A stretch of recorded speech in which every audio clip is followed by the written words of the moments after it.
अक्षय शिंदेनं काही खुलासे केले। संजय राऊतांचं वक्तव्य, खुलासे समोर येऊ नयेत म्हणून एन्काउंटर केला का? राऊतांचा संतप्त सवाल।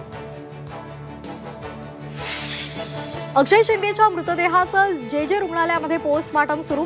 रुग्णालयाबाहेर कडक पोलीस बंदोबस्त, तर पोलिसांकडून एन्काउंटर झालेल्या ठिकाणाचा पंचनामा।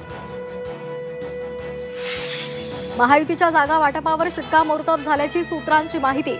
भाजप 150 ते 155 जागा लढण्यावर ठाम, तर शिवसेना आणि राष्ट्रवादीला 130 ते 135 जागा सोडायला भाजप तयार असल्याची सूत्रांची माहिती। केंद्रीय गृहमंत्री अमित शहा आजपासून 2 दिवस महाराष्ट्राच्या दौऱ्यावर।